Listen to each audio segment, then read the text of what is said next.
हृदय मंदिर के आराध्य मेरे सतगुरुदेव संत गोपीदास साहब के चरण कमलों में अनंत बंदगी करते हुए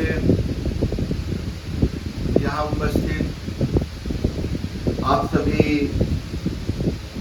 परमात्मा के नेमी प्रेमी भक्तों को मेरी सप्रेम साहिब बंदगी, नमस्कार और प्रणाम। मंच पर जो तस्वीर लगी हुई है वो हमारे गुरुदेव की है।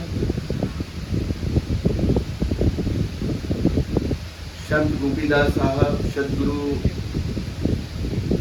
गोपी साहब के अनंत आशीर्वाद से मेरा जीवन चल रहा है और अपने जीवन का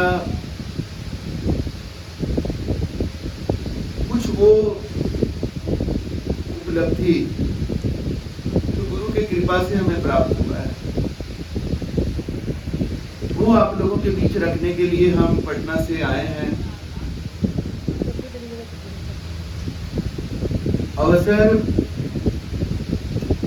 बहुत खास है। कृष्णा जी की धर्मपत्नी का नाम किरण है। किरण जी की बहन है एक पुष्पा, जो बैठी हुई है सभा में। उनके विवाह के कई वर्ष बीत गए थे, उनको संतान प्राप्ति नहीं हो रहा, तो ये बड़ा दुखी रहती थी। और उनकी मौसी यहाँ बैठी हुई हैं जो झारखंड से आई हैं। इन्होंने हमसे मिलाया पुष्पा जी को और बताया कि इनको संतान की प्राप्ति नहीं हो रही है। आप अगर आशीर्वाद दे दो तो हो जाए। तो हमने कहा कि इनका दुख देखकर मेरा हृदय कहता है कि परमात्मा दया करें और इनको संतान की प्राप्ति हो जाए। लेकिन परमात्मा के आशीर्वाद के अनुकूल पति पत्नी दोनों को बनना पड़ेगा। तो ये बोली पुष्पा जी की क्या उसमें अनुकूल बनने का मतलब क्या है? तो हमने कहा कि परमात्मा का आशीर्वाद हम पाना चाहते हैं,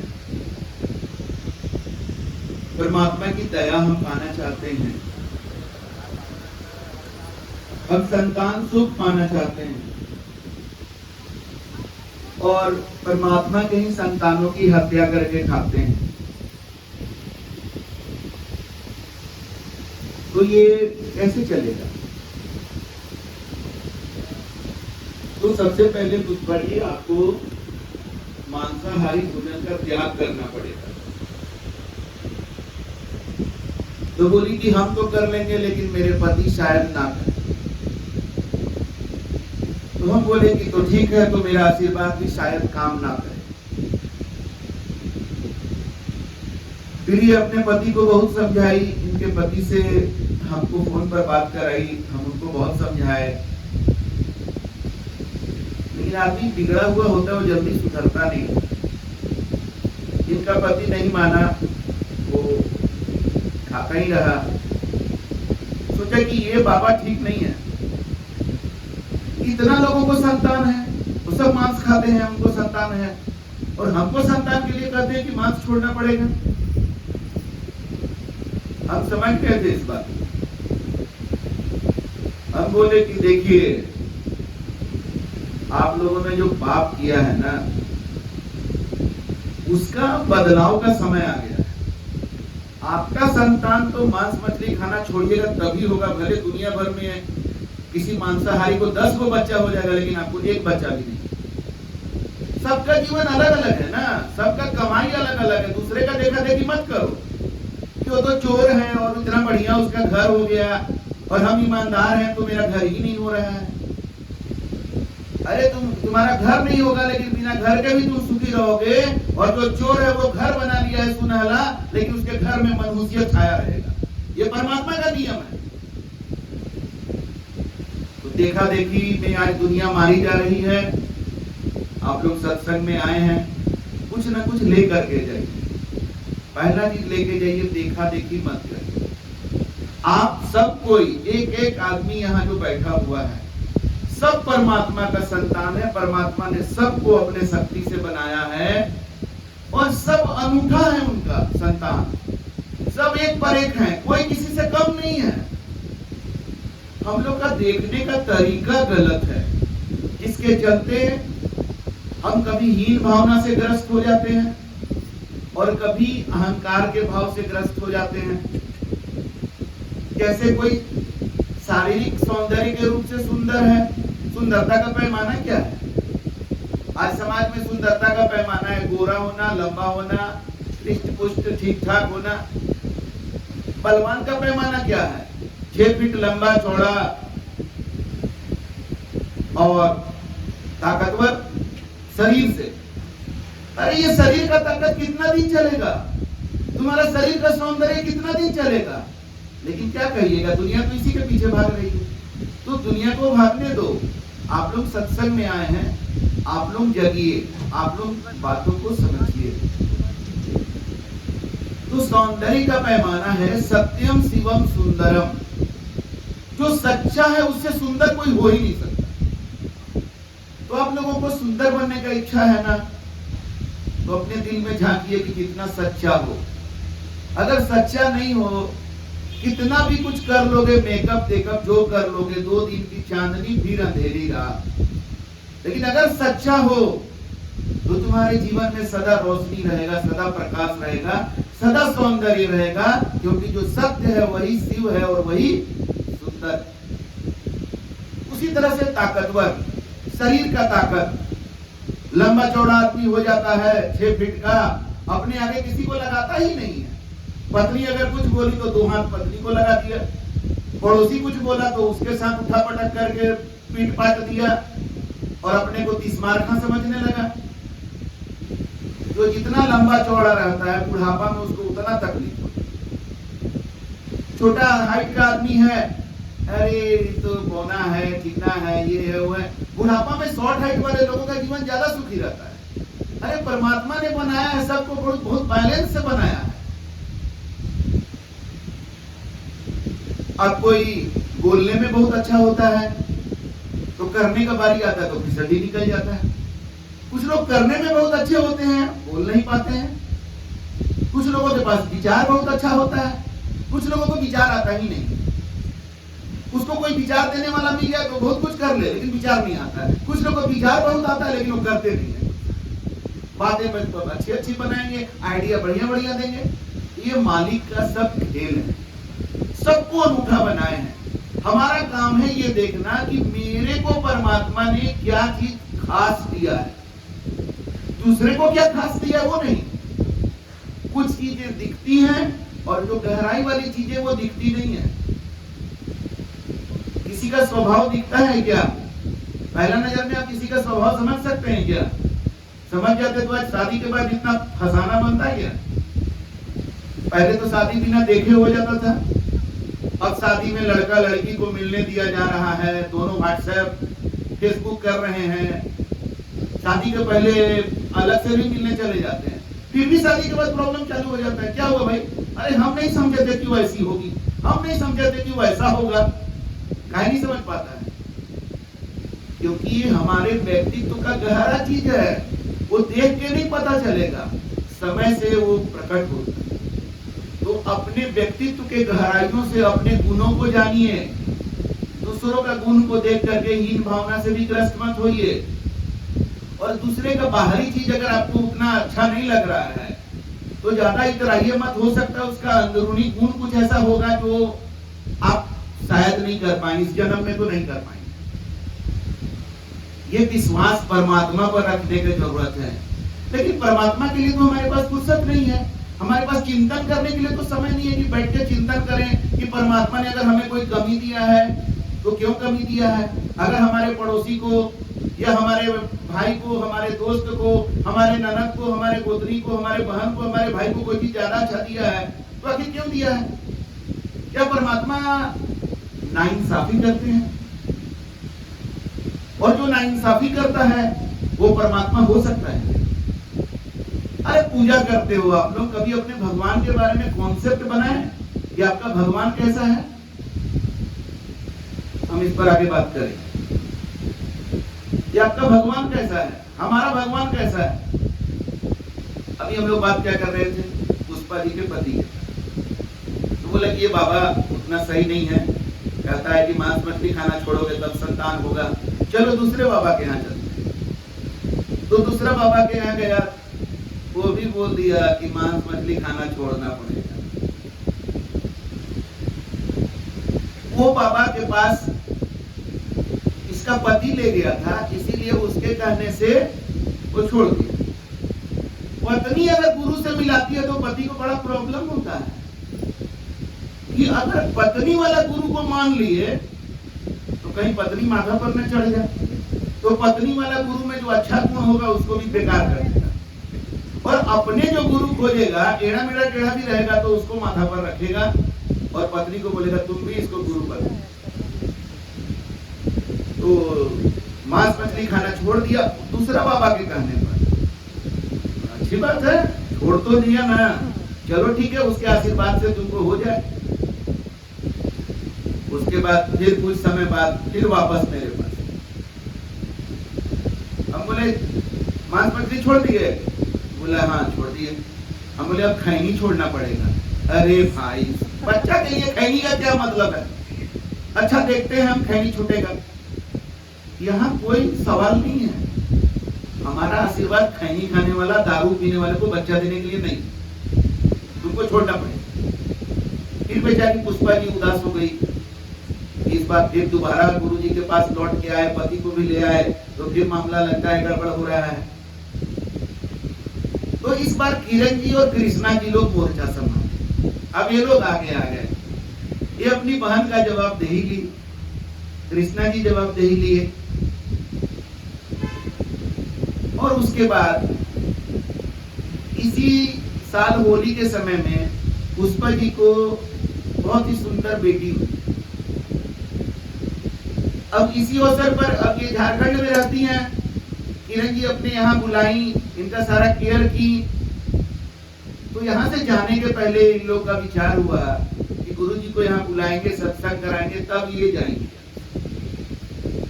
तो अवसर बहुत खास है, लेकिन आप लोग को ये बोल के नहीं बुलाया गया कि संतान हुआ है, क्योंकि फिर आप लोग गिफ्ट टॉप के चक्कर में पड़ जाते तो गड़बड़ होता।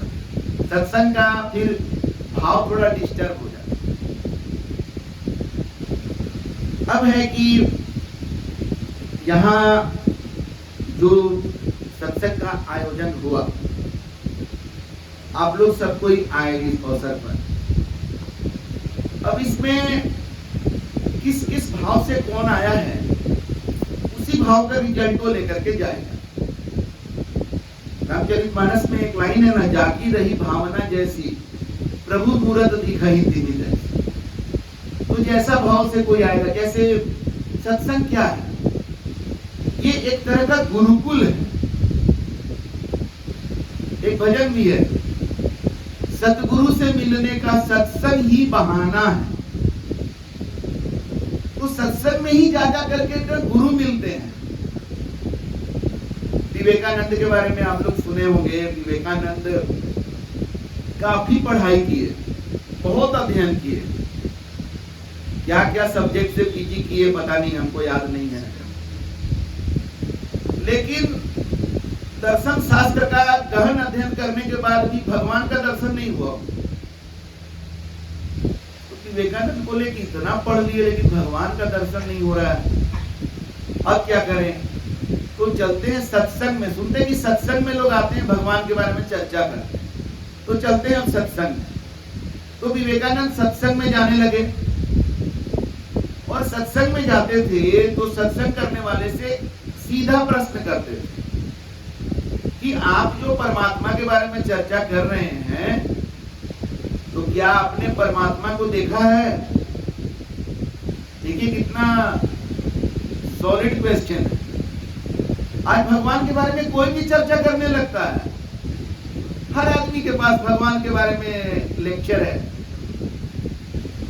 लेकिन पूछ लो कि भगवान का दर्शन है क्या, तो कहा नहीं, खत्म हो जाएगा। तो जब विवेकानंद कहते थे कि भगवान का दर्शन आपके है क्या, तो कुछ लोग कहते थे कि भगवान तो हवा के जैसे होते हैं, अदृश्य अनुभव करने का चीज है। और कुछ लोग बताते थे कि सपना में हमको फलाना देवी आई थी, तो शंकर भगवान आए थे। आप लोग के पास भी आते होंगे। तो विवेकानंद उसमें फंसने वाले व्यक्ति नहीं थे, बोले नहीं नहीं, सपना वाला भगवान हमको नहीं चाहिए, हमको ऐसा भगवान चाहिए कि ऐसा हनुमान जी को मिले थे। क्या हनुमान जी को भगवान राम अदृश्य रूप में मिले थे कि सपना में मिलते थे? अरे जैसे हम लोग बातचीत कर रहे हैं वैसे हनुमान जी और राम जी के बीच बातचीत होती थी। अर्जुन और कृष्ण के बीच क्या संबंध था, कैसा संबंध था? ऐसा ही तो था। ऐसे हमको भगवान का दर्शन करना है। तो ये जो छुटमुटवा सत्संग करने वाले लोग थे वो गड़बड़ा जाते थे, विवेकानंद के आगे हाथ जोड़ लेते थे। तो विवेकानंद फिर ऐसे ही भ्रमण करते करते रामकृष्ण परमहंस के सत्संग में पहुंच गए और वहां जाकर के उन्होंने रामकृष्ण परमहंस से भी यही सवाल किया, क्या आपने भगवान को देखा है? तो बोले हाँ हमने देखा। तो पहला बार कोई टाइट होके बोला, अच्छा तो देखा है तो हमें भी दिखा दीजिए। तो उन्होंने कहा कि दिखा तो दूं, पर तुम्हारी वो दृष्टि नहीं है। बोला वाह रे बाबा, पेंच लगा दिए, वो दृष्टि कहां से चश्मा बनवा के लाएंगे, वो दृष्टि कहां से आएगा? तो बोले कि रामकृष्ण परमहंस बोले कि वो दृष्टि सत्संग से आएगा। तो विवेकानंद तो बहुत गहन अध्ययन किए थे। विवेकानंद को याद आ गया, अरे रामचरितमानस में लिखा हुआ है बिनु सत्संग विवेक न हो। सत्संग के बिना आपका विवेक का दृष्टि आपका नहीं जगेगा। चमड़ा के आंख से नहीं दर्शन होगा, पहले विवेक का आंख जगेगा तब परमात्मा का दर्शन होगा। तो बोले कि ठीक है, तो अब सत्संग के लिए आपसे अच्छा क्या होगा, हम आप ही के साथ अब रहते हैं। उनके आश्रम में रह गए। विवेकानंद की खोज वैसी नहीं थी कि थोड़ा हम पड़ोसी से पूछ के आ जाएं, कि थोड़ा पत्नी से पूछ लें, कि भाई से पूछ लें, नहीं, उनकी खोज बहुत पक्की थी। तो जब रामकृष्ण परमहंस ने कह दिया कि भगवान का दर्शन हमें है और हम तुम्हें भी करा सकते हैं, इसके लिए तुम्हें संगत करना पड़ेगा, तो संगत में स्टार्ट हो गए, चालू हो गए। और 1 महीना के अंदर विवेकानंद को वो दर्शन हो गया, क्योंकि अपने गुरु के संगत में रहकर उनका जीवन में विकार दूर हुआ, उनका विवेक जग गया, गलतियां दूर हो गई, परमात्मा प्रकट हो गए। अरे परमात्मा के बिना हम लोग एक कदम भी चल पाएंगे क्या?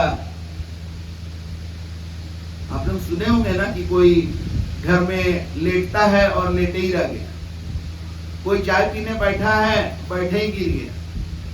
क्या होता है? मृत्यु को आपने देखा है ना? मृत्यु क्या है? प्राण का निकल जाना। प्राण क्या है? वही तो जीव है। जिसके साथ जीव है वो सजीव है। अजीव निकल गया तो क्या हो गया? निर्जीव हो गया। तो क्या कहते हैं उसको? Dead body. अभी थोड़ा देर पहले क्या था वो? एक महान व्यक्ति। अब क्या हो गया? Dead body. थोड़ा देर पहले उसको बैठने के लिए जगह चाहिए था, सोफा, कुर्सी, ये वो। अब उसको कहीं लेटा दो, कोई फर्क नहीं पड़ रहा है उसको। और अक्सर लोग नीचे ही लेटा देते हैं, फिर वहां से श्मशान घाट ले जाते हैं, वहां भी लेटा देते हैं और फाइनली जला के खत्म कर देते हैं। कहानी खत्म। किसका कहानी खत्म हुआ? शरीर का।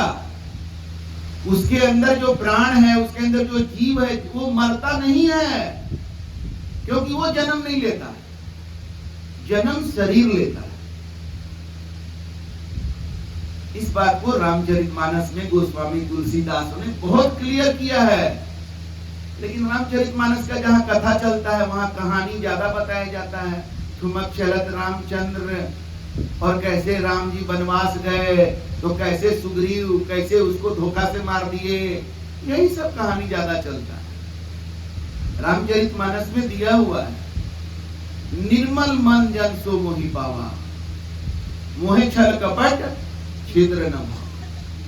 अरे भगवान को पाना है तो तुमको निर्मल बनना पड़ेगा और कोई उपाय ही नहीं है। तुम कितना भी तीर्थ व्रत कर लो, कितना भी नाक रगड़ लो, कितना भी फास्टिंग कर लो, पानी पीना छोड़ दो, कितना भी सिर पटक लो और सिंदूर रगड़ो इधर उधर, कितना भी पैसा चढ़ा दो, तुम्हें भगवान का दर्शन नहीं होगा। बस एक और एक मात्र रास्ता है कि तुम्हें निर्मल बनना। और जीव के बारे में क्या बता रहे हैं? ईश्वर अंश जीव अविनाशी। हम सब के अंदर जो जीव है, जो प्राण है, जो आत्मा है, उसके बारे में बता रहे हैं गोस्वामी तुलसीदास कि वो ईश्वर का अंश है। ईश्वर अंश जीव अविनाशी, और वो कैसा है? अविनाशी है, मतलब उसका नाश कभी नहीं होता। तो आज के सत्संग से दूसरा इंपॉर्टेंट बात आप लोग लेके जाइए कि आप सजीव हैं, सबको यहाँ सजीव है ना? मतलब सबके अंदर एक जीव है, और वो जीव कैसा है? मरता नहीं है। तो आप नहीं मरने वाले हैं, आप मरने वाले नहीं हैं, ये बात कम से कम आज के सत्संग से आप लेकर के जाइए। मरेगा कौन? शरीर, क्योंकि ये 5 तत्व से बना है। ये जन्म लिया है, माँ के गर्भ से निकला है, 9 महीना में तैयार हुआ और तब माँ के गर्भ से निकला, फिर इसको भोजन पानी और हवा मिला तो धीरे धीरे बढ़ा, बढ़ करके जवान हुआ, जवान होने के बाद फिर धीरे धीरे ये बुढ़ापा की तरफ ढलने लगा, और ढलता हुआ सूरज जैसे ढलते ढलते एक दिन डूब जाता है, वैसे ही ये शरीर एक दिन ढलते ढलते मृत हो जाता है। जब इस शरीर में रहने लायक आत्मा को नहीं लगता है तो इसमें से निकल जाता, लेकिन वो रहता है, इस ब्रह्मांड में रहता है वो आत्मा। अब ये बात कुछ लोगों को शायद पचेगा नहीं, आत्मा को तो हम देखे नहीं हैं, कैसे मान लें? अरे भाई, तो पहले तो मान करके शुरू करना ही ना पड़ेगा। गीता में, भागवत गीता में वर्णन है आत्मा के बारे में कि आत्मा को न तलवार से काटा जा सकता है, न आग से जलाया जा सकता है, वो न जन्म लेता है न वो मरता है। गीता में भी लिखा है, रामचरितमानस में भी लिखा है। सब गलत ही है, आप ही सही है। बड़ा आप लिख दीजिए ना वो किताब, तब आप ही लिख दीजिए जीवन के बारे में, और भी सुनिए। जो वैज्ञानिक किस्म के लोग हैं उनके लिए बता दें, फिजिक्स क्या कहता है? फिजिक्स एनर्जी के बारे में कहता है कि energy can neither be created nor be destroyed. Physics energy को कहता है कि ये क्रिएट नहीं किया जा सकता है, ना ये डिस्ट्रॉय होता है, सिर्फ रूप बदलता है। और वही चीज अध्यात्म आत्मा के बारे में कह रहा है। और आत्मा वास्तव में एनर्जी का ही एक हाई लेवल ऑफ एनर्जी का सोर्स है।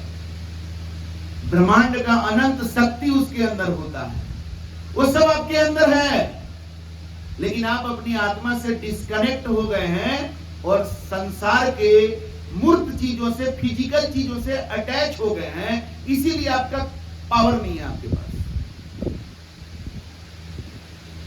जैसे घर में 420 का वोल्टेज लाए हुए हैं, लेकिन मेन वायर जो है उसको अर्थिंग से जोड़ करके रखे हुए हैं, तो क्या होगा? बल्ब जलेगा। तो हम लोग अपना जीवन का, हमारा मेन अटैचमेंट कहां है? रुपया में। रुपया कौन बनाया? आदमी। जमीन, बैंक में, नौकरी में, पद में, सामाजिक रिश्ता नाता में, इन सब चीजों में हमारा अटैचमेंट है। और हमें कौन बनाया? परमात्मा ने। हमारे खुद के साथ अटैचमेंट नहीं।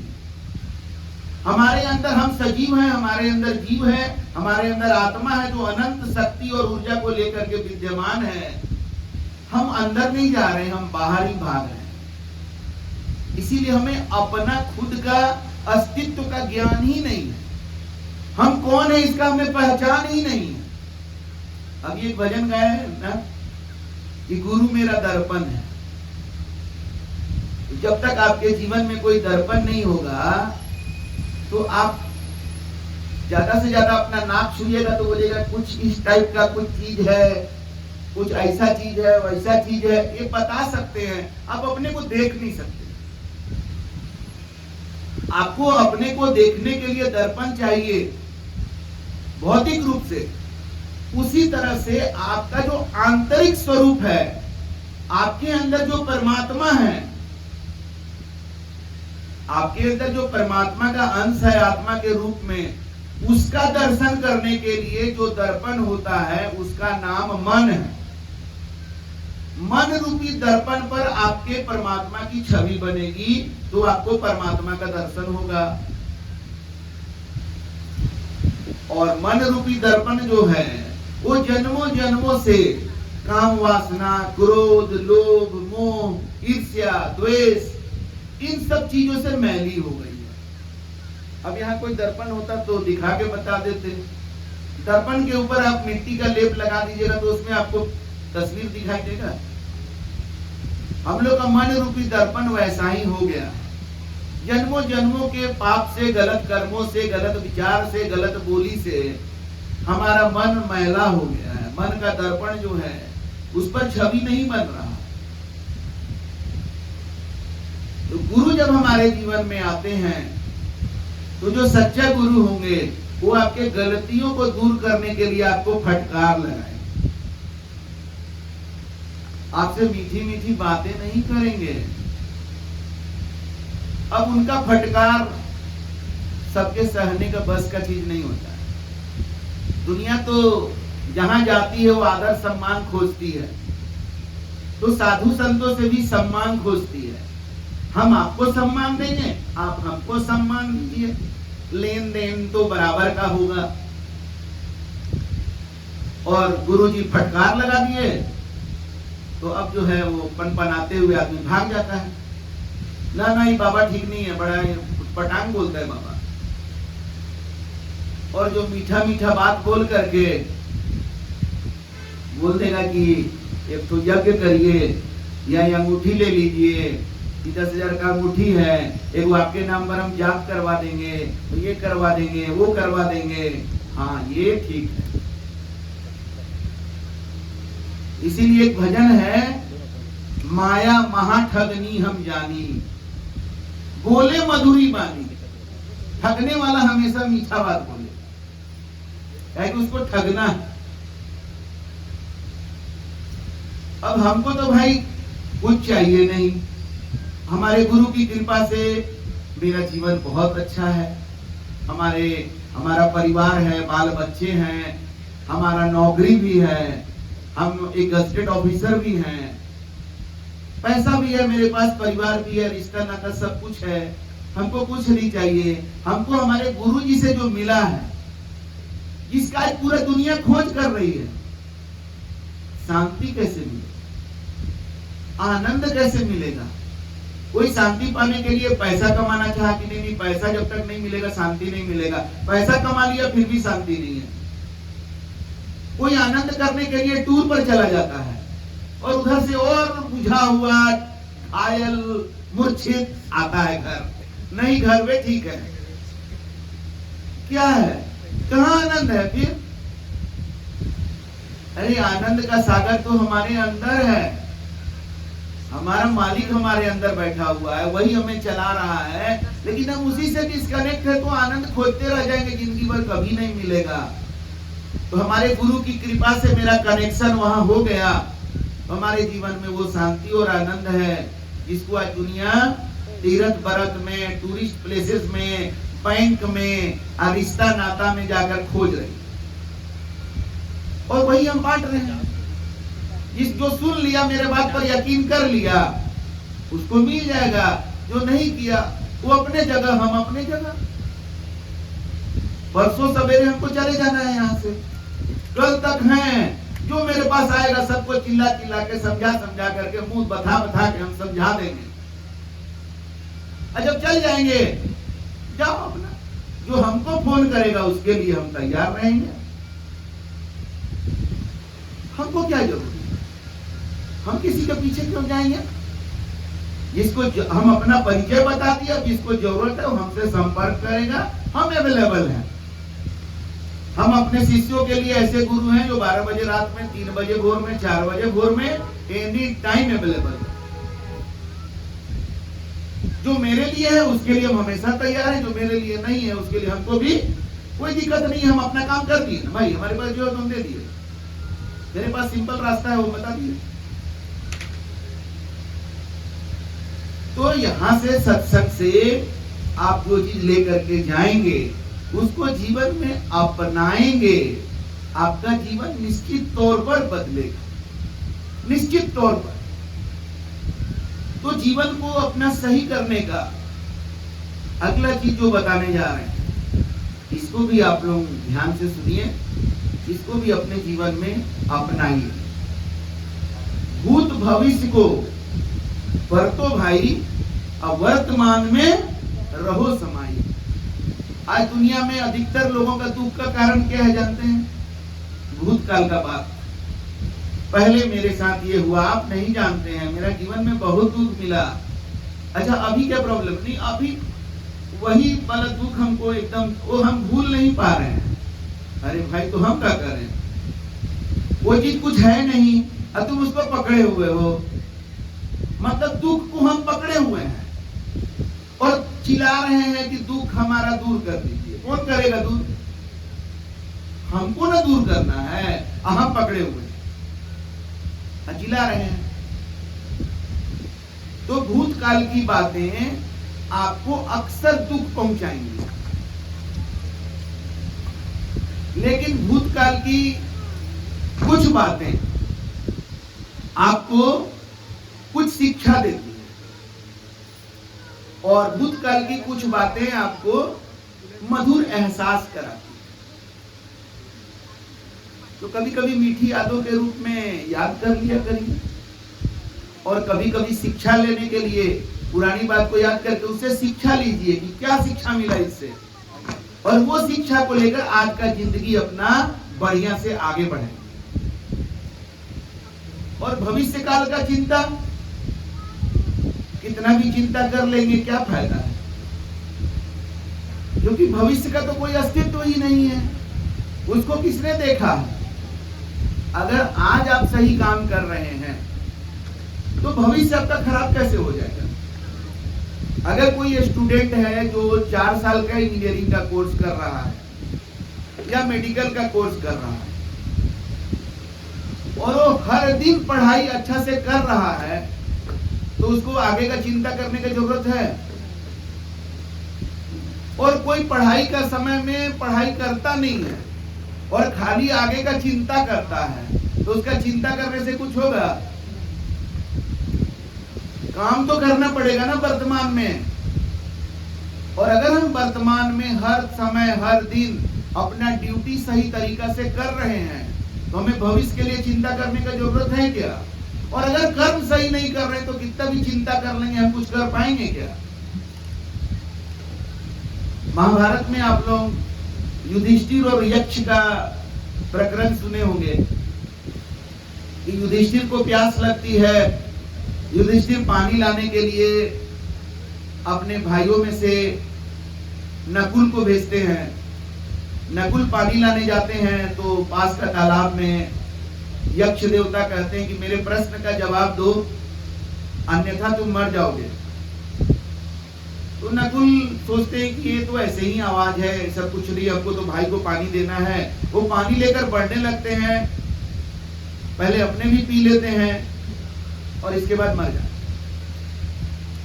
ऐसे करके एक एक करके सब भाई आए हैं, नकुल, सहदेव, भीम, अर्जुन, और सबका वही हश्र हुआ। और तब फाइनली युधिष्ठिर आते हैं युधिष्ठिर से भी यक्ष वही बात कहता है, पानी लेने के पहले मेरे सवाल का जवाब देना होगा, अन्यथा तुम पानी पीकर मर जाओगे। युधिष्ठिर ठहर जाते हैं और उसके बाद यक्ष से कहते हैं कि ठीक है, सवाल करिए। तो यक्ष बहुत सारे सवाल करते हैं युधिष्ठिर से, जिनका युधिष्ठिर बहुत ही सही सही जवाब देते हैं। उन्हीं सवालों में से एक सवाल है, चीता और चिंता दोनों में से कौन ज्यादा खतरनाक है? तो युधिष्ठिर कहते हैं कि चिंता तो मरे हुए आदमी को जला देती है। चिता मरे हुए आदमी को जलाती है, चिंता जिंदा आदमी को तिल तिल करके जला के खत्म कर देती है। चिंता करना चाहिए। तो भूतकाल का बात में अटके मत रहिए और भविष्य काल का चिंता में मत खोइए। उसी तरह से आपकी पूजा भी, आपकी भक्ति भी वर्तमान काल में होनी चाहिए। आज दुनिया के लोगों का समस्या का एक बड़ा कारण है कि और फील्ड में बहुत एडवांस हो गए हैं। 60 साल 70 साल का आदमी भी मोबाइल स्मार्टफोन लेकर के फेसबुक व्हाट्सएप कर रहा है। ये परिवर्तन ले आया। आदमी गाड़ी चला रहा है, मॉडर्न में जो चीजें है उसका इस्तेमाल कर रहा है, लेकिन धर्म के मामला में और अध्यात्म के मामला में, भक्ति के मामला में आज भी त्रेता युग में जी रहा है, हजारों साल पहले। और उसे कुछ समझाइए तो कहता है ये तो हम लोग का परंपरा चला आ रहा है। तो तेरा मोबाइल फोन यूज करने का परंपरा कब से चल रहा है? पहले तो लोग नहीं मोबाइल फोन से ये करते थे, आज पूरा जिंदगी का एक हिस्सा बन गया मोबाइल फोन। तुम्हारा कार यूज करने का परंपरा कब से चल रहा है? बैलगाड़ी का परंपरा था।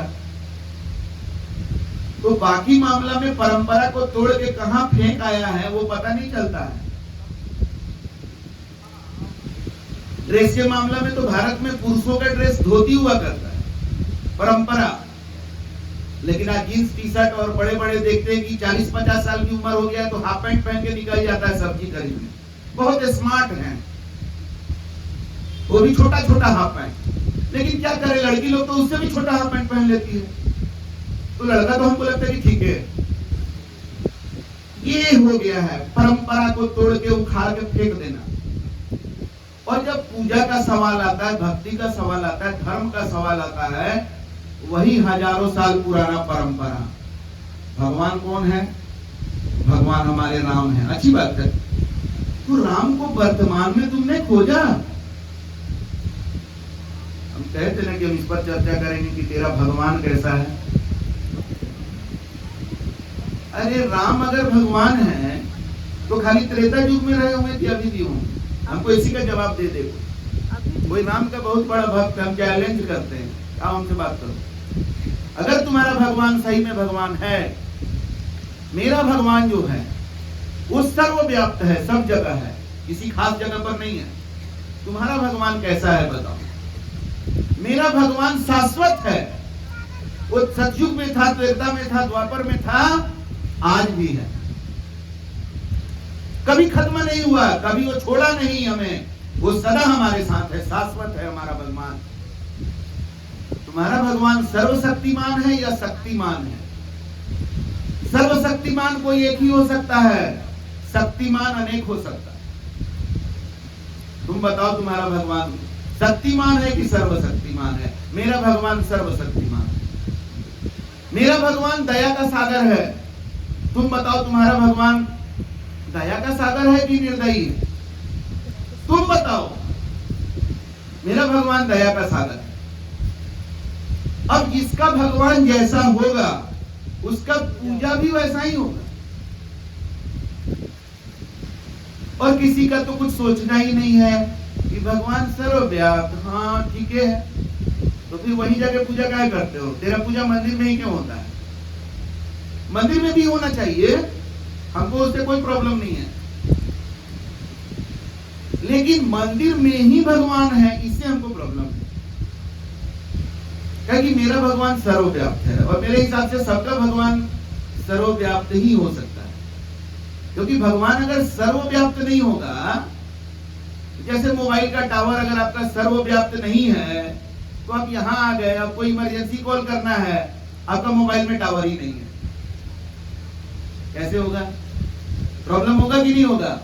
तो अगर मोबाइल का टावर आपका सब जगह काम नहीं करने से प्रॉब्लम हो रहा है, तो आपका परमात्मा का टावर अगर सब जगह नहीं काम कर रहा है तो प्रॉब्लम होगा कि नहीं होगा? इसीलिए हम डंके की चोट पर बोलते हैं, मेरा परमात्मा का टावर पूरे ब्रह्मांड में काम करता है। इंडिया में काम करता है तो अमेरिका में भी काम करता है।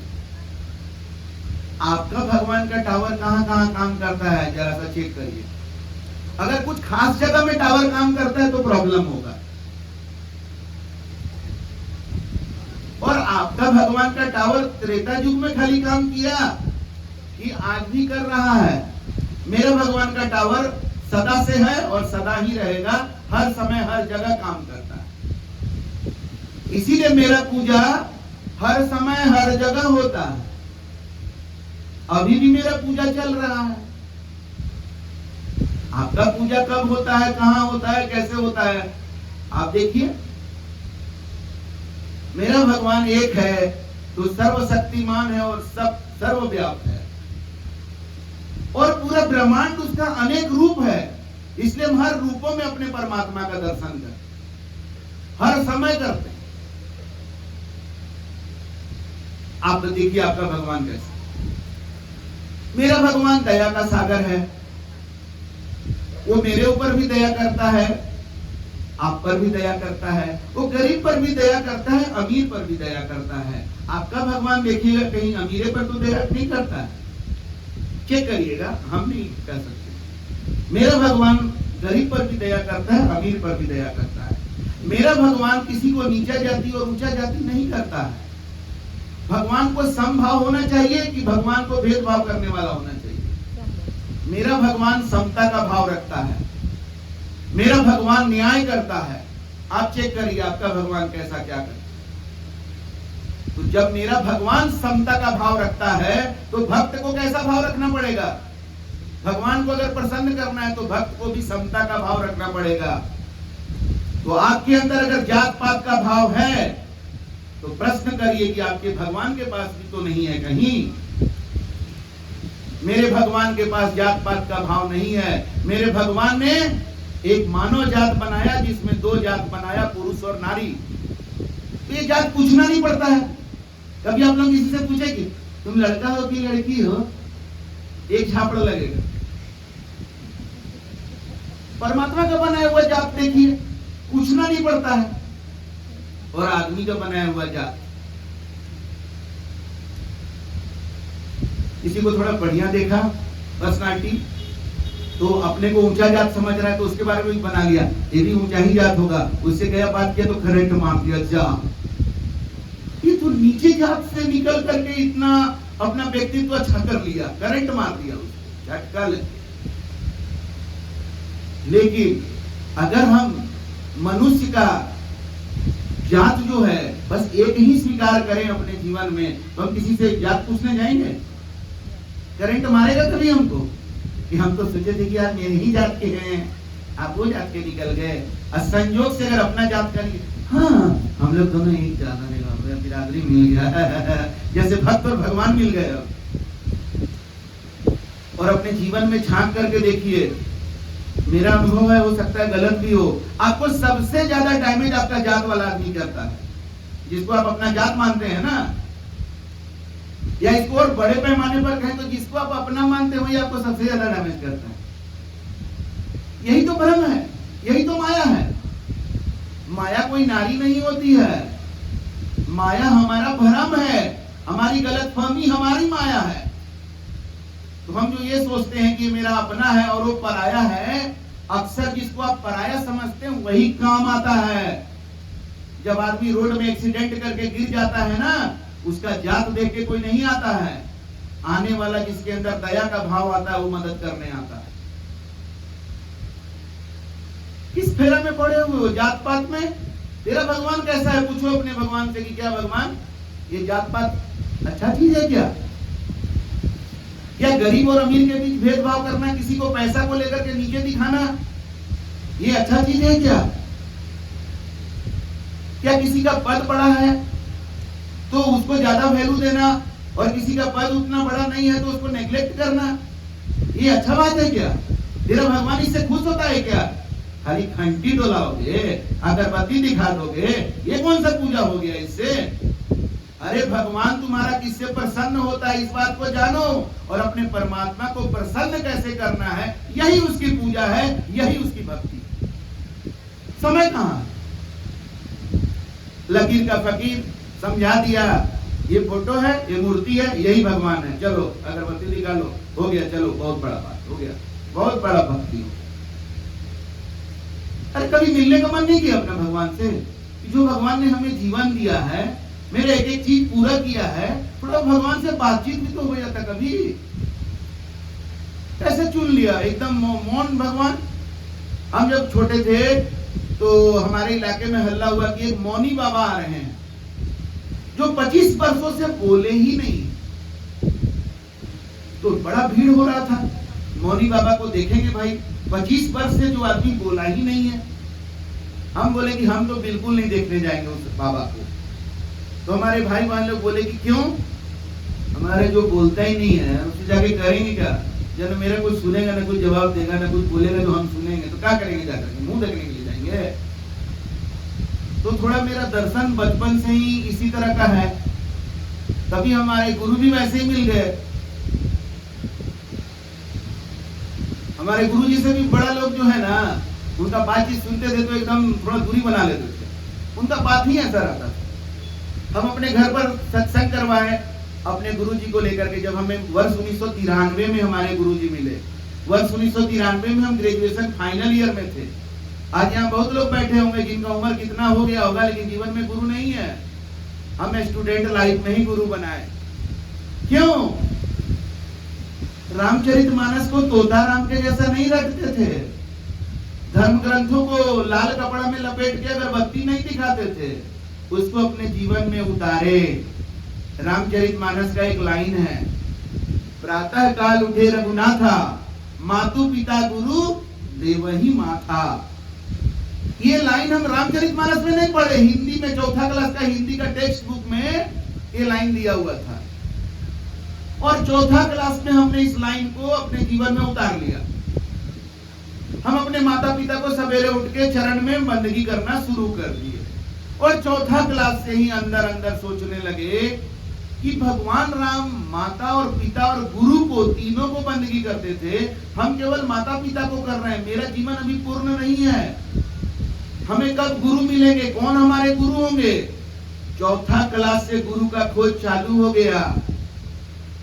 कहीं भी साधु संतों के बारे में सुनते थे, जाने का मौका मिलता था तो जाते थे, उनको नजदीक से परखते थे। जब लग जाता था कि ना हम जो खोज रहे हैं वो ये नहीं है यहाँ पर, वहां से चल लेते। हम क्या खोज रहे थे? हमको भगवान राम का दर्शन वर्तमान में करना था, त्रेता युग वाला नहीं, आज भगवान राम किस रूप में है, हमको आज भगवान राम का दर्शन करना है। और हमने पढ़ा है, गुरु गोविंद दो खड़े काके लागू पाए, बलिहारी गुरु अपना जिन गोविंद दियो बताए। सही गुरु जो मिलेंगे वही गोविंद से मिला सकते हैं, इसलिए हम गुरु की खोज कर रहे हैं। लेकिन गुरु कैसा होगा मेरा? जो गोविंद से मिला होगा वही तो मिलवा सकता है। जिसको खुद परिचय नहीं है भगवान का, वो हमको क्या परिचय कराए? ऐसे करते करते जब हम ग्रेजुएशन फाइनल ईयर में आ गए, तब हमें ट्रेन में संत जी मिले, जिन्हें हमने ट्रेन में परखा, पहचाना और अपना जीवन का गुरु बना लिया। वही संत जी की तस्वीर है जो 2020 में सतगुरु गोपी साहब ने शरीर छोड़ा, और 1993 में हमसे मिले। 27 साल उनके सानिध्य और उनके मार्गदर्शन में हमने अपना जीवन बिताया, और अभी भी बिता रहे हैं। शरीर छूट गया, लेकिन गुरु का शब्द तो नहीं मिट गया ना। गुरु शब्द स्वरूपी होते हैं, गुरु ज्ञान स्वरूपी होते हैं। उनका शब्द और उनका ज्ञान हमें आज भी अपने जीवन में मार्गदर्शन करता है। तो हमारी खोज सही होनी चाहिए, वर्तमान में होनी चाहिए। जब हम 8वां क्लास में आए तो गीता का अंश 8वां क्लास के संस्कृत के किताब में दिया हुआ था और उसमें लिखा हुआ था कि आत्मा न जन्म लेती है न आत्मा मरती है। हम बोले वाह, तो भगवान राम जो त्रेता युग में थे उनकी आत्मा तो नहीं मरी होगी, आज किस रूप में होगी? हमको भगवान राम का दर्शन करना है। और 8वां क्लास के हिंदी के किताब में फिर हम पढ़े कबीर दास की साखियां, और वो पढ़े तो लगा जैसे कि कोई मेरे सामने बैठ करके एकदम ऐसा शब्द का बाण चला रहा है जो मेरे दिल में जाकर घुस जा रहा है। निंदक नियरे राखिए, आंगन कुटी छवाए, बिन साबुन पानी बिना निर्मल करे सुहाए। हम बोले अरे निंदक को तो हम लोग खोजते रहते हैं कि कौन मेरा निंदा करता है, उसको कैसे खत्म कर दिया जाए, वो रहे ही नहीं निंदक एकदम। और ये कैसे संत है, ये कह रहे कि निंदक को आंगन और कुटी छवा करके रखिए। बड़ा उल्टा बात है, लेकिन अच्छा लग रहा है, दिल को अच्छा लग रहा है, लेकिन दिमाग रिएक्ट कर रहा है। फिर उनका वाणी सुने, पत्थर पूजे हरि मिले, तो मैं पूजू पहाड़, ताते तो चक्की भली, पीस खाए संसार। वाह, ये पूरा दुनिया पत्थर का पूजा कर रही है और ये ऐसे बोल रहे हैं। और तब ये भी सुने, कंकड़ पत्थर चुनकर मस्जिद दिया बनाए, तापर मुल्ला बांध दे, क्या बहरा हुआ खुदा है। देख, ये तो हिंदू और मुसलमान दोनों का जो आडंबर है, दिखावा है, उसके ऊपर इतना कड़ा चोट मार रहे, कैसे व्यक्ति होंगे ये भाई। और फिर एक उनका साथी, जो तो को कांटा बुए ताही कोई तू फूल। हम लोग कांटा बोने वाले को तो त्रिशूल गाड़ देना चाहते हैं, और वो कह रहे हैं कि उसको तुम फूल बो। तो बड़ा अटपटा लेकिन अच्छा वाणी हमको लगा। हम सोचे कि कबीर के वाणी को अपने जीवन में उतारेंगे अगर, तो कहीं पागल तो नहीं करार हो जाएंगे, क्योंकि ये वाणी बड़ा अटपटा है, भले ही हमको अच्छा लग रहा है। तो हमने निर्णय लिया कि हमारे जीवन में कोई एक व्यक्ति भी ऐसा मिल जाए जो कबीर के वाणी को अपने जीवन में उतारा हुआ होगा, तो हम भी कबीर के वाणी को अपने जीवन में उतारेंगे। और वही हमें गुरु के रूप में हमें मिले, जिनके जीवन में, जिनके मन वचन कर्म में हमें कबीर का दर्शन हुआ। और इन्होंने ही हमें राम का वर्तमान दर्शन कराया, वो राम जो हमारे रोम रोम में रमा हुआ, रोम रोम में रमने वाले राम का दर्शन इन्होंने हमें करा दिया। ऐसे गुरु होते हैं, यही गवाही हम लेकर के आज दुनिया में चल रहे हैं। ये दुनिया वालों, तुम जो ग्रंथों में पढ़ते हो कि गुरु ब्रह्मा गुरु विष्णु गुरुदेव महेश्वर, गुरु साक्षात परम ब्रह्मा तस्मै श्री गुरुवे नमः, ये सही है। तुम जो पढ़ते हो कि गुरु गोविंद दो खड़े, ये सही है, गुरु ही गोविंद से मिलाते हैं, ये मेरे जीवन का अनुभव है। और कबीर की जो वाणी अटपटी लगती है लेकिन दिल को सुकून देती है, वो वाणी पर चला जा सकता है। इसके लिए सही गुरु चाहिए। और हम ये गवाही देते हैं कि गुरु के वाणी वचनों पर चलने से जीवन में आपको शांति और आनंद मिलेगा और आपके जीवन में मुक्ति मिलेगी। जीवन में जीते जी मुक्ति की बात कर रहे हैं, मरने के बाद वाला मुक्ति का बात नहीं कर रहे हैं। वहां पर भी हम लोग आज हजारों साल पीछे चल रहे हैं। आज भी कोई मर रहा है तो मरने के बाद तरह तरह का कर्मकांड करते हैं, और उन कर्मकांडों में से सबसे जो हमको अंदर से हिला देता है वो एक सजिया दान करते हैं जिसको। ये क्या तमाशा है, आदमी मर गया उसके लिए तुम खटिया दे रहे हो, लालटेन दे रहे हो, टॉर्च दे रहे हो, मोबाइल अब दिया जा रहा है, भैया मोबाइल यूज करते थे मोबाइल दिया जा रहा है। ये क्या है? आंख के सामने देखते हो कि दान करते हो और पंडित ले जाता है, उसको ले जाकर के बेच दे, फिर भी समझ में नहीं आता। नहीं समझ में आता है, लेकिन क्या करें, परंपरा। तो धर्म और अध्यात्म के मामले में आज हम लोग हजारों साल पीछे चल रहे हैं, ये हमारे जीवन में दुख और कष्ट का कारण है। हम वर्तमान में नहीं है, वर्तमान में हमारा ज्ञान जहां पहुंच गया है वहां पर हमारा आचरण नहीं। हम चीजों को समझ तो रहे हैं लेकिन हम अपनाने के लिए तैयार नहीं है। आज हमारी बातें सुनकर यहाँ बहुत लोगों को अच्छा लग रहा होगा, हमको समझ में आ रहा है, लेकिन पता नहीं करने का बारी आएगा तो यहां से जाने के बाद कितना लोग कर पाएंगे पता नहीं है। फिर भी हम बोलते क्यों हैं? एक भी अगर कर लिया ना बहुत बड़ी बात हो। अब यहां तो लगता है बिहार के भी बहुत सारे लोग होंगे। बिहार में एक कहावत है कि सब बात ठीक बा लेकिन खूंटवा वही जगह आई। मतलब कहानी ये स्टोरी ये है कि दो भाई के लड़ाई में एक भाई खूंटा दूसरे के में गाड़ दिया था। जब पंचायती हुआ तो बताया गया कि भाई आप गलती किए हैं, आप खूंटा जो है थोड़ा उधर दबा के लगा दिए हैं। नहीं तो बात आप ठीक बोल रहे हैं, आप ठीक बोल रहे हैं कि हम खूंटा गलत जगह लगा दिए हैं, लेकिन अब हम लगा दिए हैं ना, अब ये उखड़ने वाला नहीं है क्योंकि हम लगाए हैं। खुटवा वही रही। ऐसे लोगों के लिए मेरा कहना है कि दुखवा भी तुम्हारा जिंदगी में ऐसा नहीं रही। खुटवा जब वही रही तो दुखवा भी वही रही। एक बार ऐसा ही कुछ सभा चल रहा था, दृष्टांत है। तो एक कुत्ता जो है थोड़ा किनारे में बैठ करके थोड़ा थोड़ा देर पर के कर रहा था। तो आदमी थोड़ा देर तक सहा, उसके बाद पूछा कि ये क्या हो रहा है, कुत्ता को क्या प्रॉब्लम है? तो बोले कि प्रॉब्लम है ना कि वो जो तख्ता पर बैठा है ना, वो तख्ता में कांटी लगा हुआ है। तो जब इधर उधर कुछ करता है तो कांटी गड़ता है तो चिल्लाने लगता है, दर्द होता है। तो बोला कि हट क्यों नहीं जाता है? अरे भाई तो गड़ रहा तो हट जाओ ना। तो बोलता है कि उतना भी नहीं गड़ता है कि हट जाए।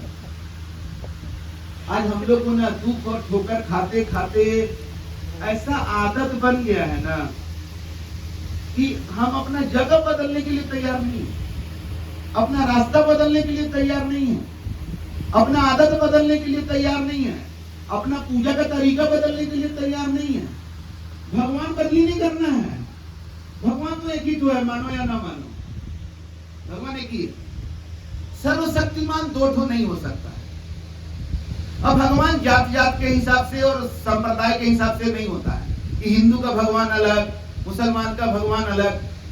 ऐसा हो जाता तो हिंदू को पैदा करने का फैक्ट्री भी तो अलग बनाना पड़ेगा ना, मुसलमान को पैदा करने का फैक्ट्री अलग बनाना पड़ेगा, कैसे सब गड़बड़ हो जाएगा। ऐसा नहीं है। तो जब भगवान एक ही है तो बदलना भगवान को नहीं है, पूजा का तरीका को बदलना। क्योंकि तुमने जो पूजा का तरीका अपनाया वो भगवान के बारे में बिना विचार किए अपनाया। अब जैसे हम बोले कि मेरा भगवान दया का सागर है, इससे मेरा पूजा का तरीका में कितना अंतर है। देखिए, इसका भगवान दया के सागर होंगे, वो मुर्गा का गर्दन काट करके खाएगा? राम भक्त हैं हम, जय श्री राम, राम भक्त हैं। प्रणाम है आपको, बहुत अच्छी बात है, आप राम के भक्त हैं। हड्डी चबाते हैं, हाँ तो क्या हो गया, वो तो खाना का चीज है, खाना का। अरे भगवान राम को विष्णु का अवतार बोला गया है। अगर भगवान राम को मानते हो तो ये वाला बात भी मान लो कि वो विष्णु के अवतार थे। और विष्णु के बारे में क्या बोला गया है? वैष्णव जन तो ते मेरे कहिए जो पीर पर आई जानी रे। अब तुम कैसा वैष्णव जन है भाई? तुम कैसा राम भक्त है जो बकरा का गर्दन काट देते हो, उल्टा लटकाते हो, चमड़ा छीलते हो, और टुकड़ा टुकड़ा करके वो वाला देना, रांग देना, कलेजा देना, फ्रेश देना, वो टुकड़ा दो। ये कैसा तेरा भगवान है भाई? और तुम उम्मीद करते हो कि भगवान तुमसे प्रसन्न रहे? यहाँ कितना लोग हैं जो 4 वेद पढ़े हुए हैं? कोई नहीं। आप लोग मेरे ही जैसे हैं, समझ गए। हम भी एको वेद नहीं पढ़े। अच्छा, शास्त्र पढ़े हैं आप लोग? शास्त्र छह वो शास्त्र कोई पढ़ा है? आप लोग मेरे ही जैसे। तो ऐसा हम लोग जैसा आदमी का पाला एक बार, वो विद्वान लोग जो होते हैं ना, 4 गो वेद पढ़े हुए हैं, इतना शास्त्र पढ़े हैं, तो पुराण पढ़े हैं, तो ये पढ़े हैं, वो पढ़े हैं, हमको इतना श्लोक याद है, हमको इतना साखी याद है, वैसा से पाला पड़ गया। एक नाविक केवट नाव चला रहा था, और वैसा ही विद्वान वेद शास्त्र पुराण का ज्ञाता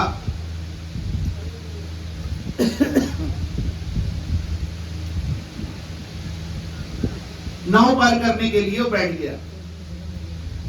अब नदी में नाव आगे चलने लगी, तो आदमी टाइम पास करने के लिए बाल जिससे कटाता है उससे भी बात करने लगता है कि नहीं?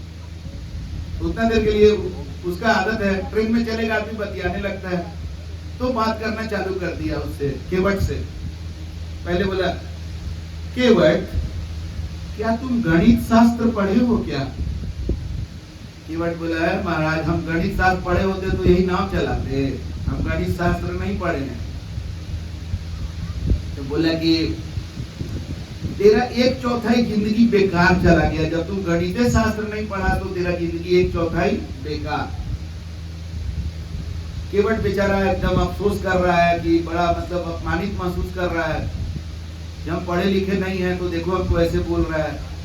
फिर थोड़ा दूर आगे बढ़ा, अच्छा केवट, तुमने खगोल शास्त्र तो जरूर पढ़ा होगा। केवट कहता है, ये खगोल शास्त्र क्या होता है? अरे तुमको क्या होता है ये नहीं पता तो तुम बिल्कुल नहीं पढ़ा होगा, तेरा 2/4 जिंदगी ना बेकार हो गया। फिर थोड़ा और आगे बढ़ा नाव, अच्छा केवट, ज्योतिष शास्त्र पढ़े हो क्या? ज्योतिष शास्त्र? केवट बोला, है महाराज, हम नहीं पढ़े लिखे, आप क्यों हमको तंग कर रहे हैं, हम नहीं पढ़े लिखे हैं। कोई बात नहीं है, तेरा 3/4 जिंदगी बेकार हो गई। अब तक नाव जो है अब बीच मझधार में आ गई थी। परमात्मा की कृपा, अब किसी का अपमान पर अपमान करते जाएंगे तो परमात्मा तो प्रकट हो ही ना जाएंगे। नाव में छेद हो गया, अब नाव में पानी भरने लगा। अब वो विद्वान जो था, ज्ञानी, अरे बाप रे बाप, अब क्या होगा, अब क्या होगा। तब तक तेजी से पानी भरने लगा। केवट बचाओ हमको। केवट छलांग लगाया और बोला, तैराकी शास्त्र पढ़े हैं? तैराकी शास्त्र? ये कौन शास्त्र होता है? नहीं मालूम है ना? आपका पूरा जिंदगी बेकार होने जा रहा है। अब मैं चला, वो तैर कर पार कर गया और वो डूब गया। तो 4 वेद 6 शास्त्र का पढ़ाई आप नहीं किए, हम भी नहीं किए, लेकिन तैरने वाला बात हम आपको बता दें। 4 वेद 6 शास्त्र में बात लिखा है दो ही बात लिखा है, उतना बड़ा बड़ा वेद शास्त्र में, वो जान लीजिए, उससे अपना तैर के पार हो जाइए। 4 वेद 6 शास्त्र में बात लिखा है दो, सुख देते सुख होता है और दुख देते दुख होए। कितना सरल कर दिया आपका जीवन। देखिए, आप लोग सब सुख ही चाहते हैं ना? कोई यहाँ है जो दुख चाहता है? नहीं। कोई महापुरुष हैं जो कहते हैं कि हे भगवान, हमें दुख दीजिए। वो कहते हैं कि सील पड़े सुख पर। लोग कहते हैं ना, कह रहे हो दुश्मन पर पत्थर पड़े, वो कहते हैं कि सुख पर सील पड़े, क्योंकि सुख आता है तो हम भगवान को भूल जाते हैं।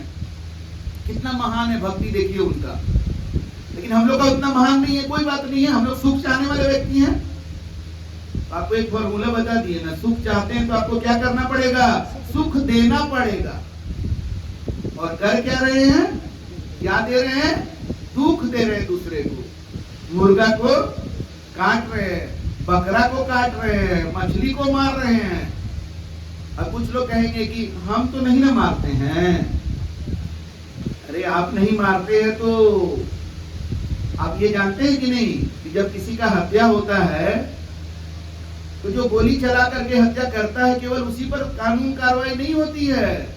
उसको बंदूक कौन दिया, उसको गाड़ी से लाया कौन, उसको भगाने में कौन मदद किया, उसको पैसा कहां से आया, सारा चीज का हिसाब किताब करके सब पर कार्रवाई होता है। तो मुर्गा जो काटा है केवल उसी पर कार्रवाई नहीं होगा, खाने वाला को भी खोज खोज करके मारा जाएगा। क्योंकि मामला छत्तीसगढ़ पुलिस और बिहार पुलिस का नहीं है, मामला परमात्मा के पुलिस का है, जो जहन्नुम से खोज के निकाल करके सजा देती है। कोई सोर्स पैरवी घूस काम नहीं करेगा।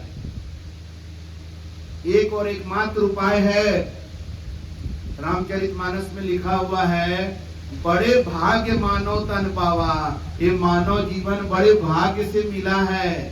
एक ही उपाय है, जग जाइए। और ये वही जगह है, बिनु सत्संग विवेक न होई, जगने का जगह है। यहां आके जो नहीं जगा उसका तो फिर भगवान ही जाने क्या हो।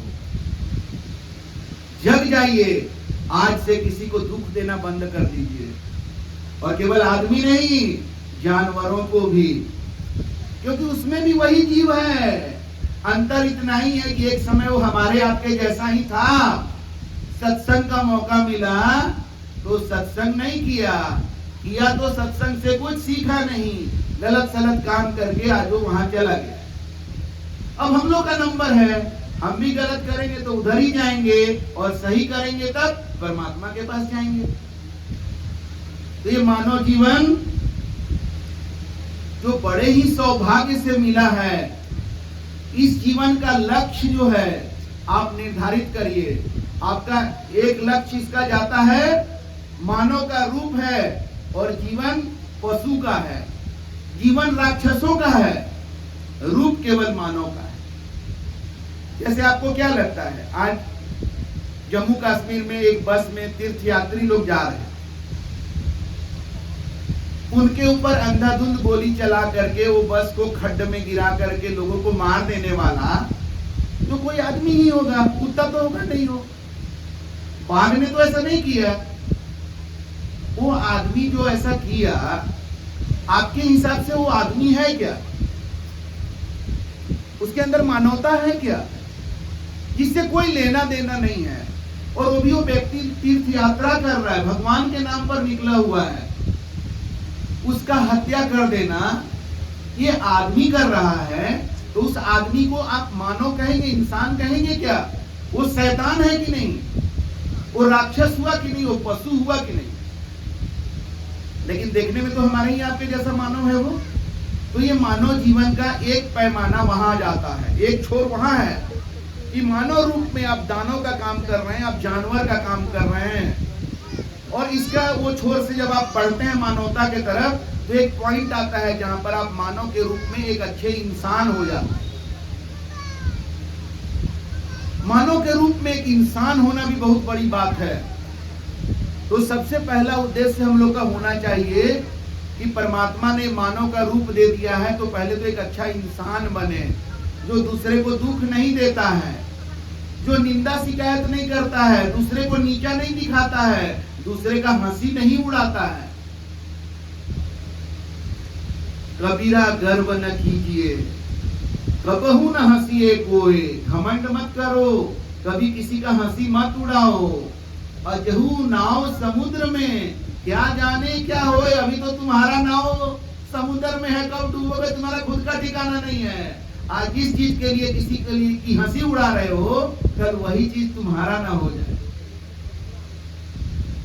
ये है मानवता का मार्ग, ये है इंसानियत का मार्ग। किसी का चुगली नहीं करना, किसी का चोरी नहीं करना, सत्य बोलना, अहिंसा पर चलना, क्षमा करना, ये सब इंसानियत के गुणों को हम धारण करेंगे, तब मानव जीवन में हम एक अच्छे इंसान बनेंगे। तब हमारा हक बनता है कि दोबारा जन्म लेने का मौका मिले तो परमात्मा सोच सके कि भाई मानव जीवन दिए थे तो एक अच्छा इंसान का काम किया था, इसको फिर से मानव जीवन दे दो। और इससे आगे का एक जिंदगी है, यही मानव रूप में भगवान राम भी आए, भगवान कृष्ण भी आए, गौतम बुद्ध भी आए, महावीर जैन भी आए, ईसा मसीह भी आए, गोस्वामी तुलसीदास भी आए, सदगुरु कबीर भी आए, लेकिन उन लोग आकर के इसी रूप में परमात्मीय शक्ति को प्रकट कर दिया। ये भी आप कर सकते हैं। उसके लिए आपको वैसा गुरु चाहिए, उसके लिए आपको अपने जीवन को उतना निर्मल करना पड़ेगा। देखिए आज सत्ता की लड़ाई कैसी चल रही है। चुनाव अभी हाल ही में संपन्न हुआ, देखे नेता लोग कैसे कुत्ता जैसा लड़ रहा था। कोई खटाखट कह रहा है तो कोई टकाटक कह रहा है, कोई सफाचट कह रहा है। क्या है ये? सत्ता के लिए लोग अस्तर अपना गिराते गिराते चले गए, लेकिन भगवान राम उस सत्ता को छोड़ करके अपने पिता की आज्ञा के लिए जंगल चले गए। तो पूजा किसकी होगी? क्या होगा ना जी। तो मतलब इस मानव जीवन में ही कोई परमात्मीय गुणों को प्रकट कर रहा है, कोई इंसानी गुणों को प्रकट कर रहा है, और कोई शैतान का गुण को प्रकट कर रहा है। आपका लक्ष्य क्या है? कैसा लक्ष्य है वैसे लोगों का संगत करना पड़ेगा। इसी को सत्संग कहते हैं और इसी को कुसंग कहते हैं।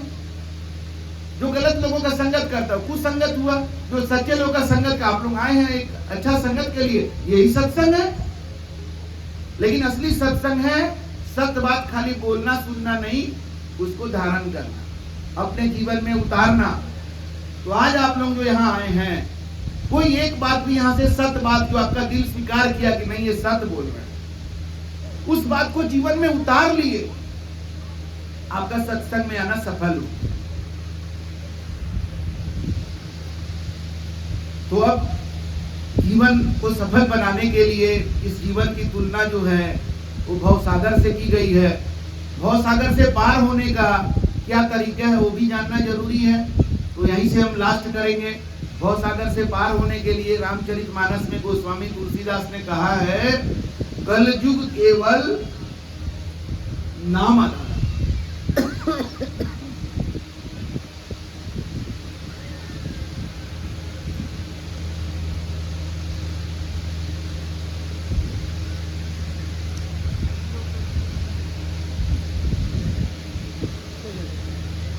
कलयुग केवल नाम आधारा, सुमर सुमर नर उतरहि पारा। कलयुग में सिर्फ नाम का सुमिरन करके ही आप पार लग सकते हैं। तो जो लोग कोई नाम का सुमिरन कर रहे हैं वो अपना नाम को अनुभव करें कि उस नाम से वो कितना पार लग रहे हैं। गुरु के कृपा से हमारे गुरु ने जो हमें नाम दिया, जिस नाम का सुमिरन करके हमें वो जीवन में शांति और आनंद आया, हम अपने जीवन में जीते की मुक्ति को अनुभव करते हैं, वो हम आप लोगों को दे रहे हैं। आप आजमा करके देख सकते हैं। अगर आपके लिए काम कर जाए तो बहुत अच्छी बात है। तो उदित मुनि नाम साहब, उदित मुनि नाम साहब, उदित मुनि नाम साहब, यही नाम का सुमिरन हम वर्तमान में, यही नाम परमात्मा का है, यही नाम आत्मा का है। आपकी आत्मा का, हमारी आत्मा का, सबका आत्मा एक है, यही परमात्मा का सब अंश है, इसी का नाम है। आपके शरीर का नाम अलग अलग है, सबके आत्मा का नाम एक है, वही हमने आपको बता दिया। अब जो चाहे तो ले, जो ना चाहे तो विचार करते रहे। अभी बंदर बंदरिया का कहानी तो इन्होंने बहुत अच्छा सुना दिया कि बंदरिया तो छलांग लगा दी और राजकुमारी बन गई। अब बंदर बोला कहीं नहीं बने तो नहीं बने तो क्या, बंदर तो रहते ही। तो लाख दुखों की एक दवा हमने आपको बता दिया है, क्यों ना आजमाएं। आजमा करके देखिए, अच्छा है तो ठीक है। कम से कम 3 महीना दिल से परमात्मा का नाम समझ करके एक साधु संत का दिया हुआ नाम, क्या फायदा होगा हमको। आप ये नाम लेंगे तो जरा सोच के देखिए तो, और आप नहीं लेंगे तो हमारा क्या बिगड़ जाएगा, जरा ये सोच के। लेकिन हमारे गुरु ने वर्ष 1993 में हमें ये नाम दिया था ट्रेन में, हमने उसको धारण कर लिया उसी समय से, और मेरा जीवन बदलता चला। आज यही संदेश लेकर आए हैं। नाम सुमिरन के बारे में तो आप लोग जानते हैं, राम नाम सत्य है। राम सत्य है क्यों नहीं कहा गया? राम नाम सत्य है, नाम ही सत्य है। राम नाम की लूट है, लूट सके तो लूट, अंतकाल पछताओगे जब प्राण जाएंगे छूट। कहाँ कहा गया है कि अंतकाल पछताओगे जब पैसा जाएगा छूट? अंतकाल पछताओगे। लूट किसका है? नाम का। कहां पर लूट है? हमारा जो श्वास चल रहा है लुटा रहा है। बिना नाम लिए जो सांस गया वो बेकार हो गया। हर श्वास पर नाम लेना है। अभी तक नहीं ले पाए, कोई बात नहीं, अभी से शुरू करें तो अंतकाल में पछताना नहीं पड़ेगा। तो संत दादू एक हुआ करते थे। संत दादू की वाणी है, सब ग्रंथन का सार है, सब बातों की बात, दादू सुमिरन नाम का करिए दिन और रात। इसी के साथ हम अपने वाणी को यहाँ विराम देते हैं। आप सबों को मेरी साहेब बंदगी, नमस्कार और प्रणाम।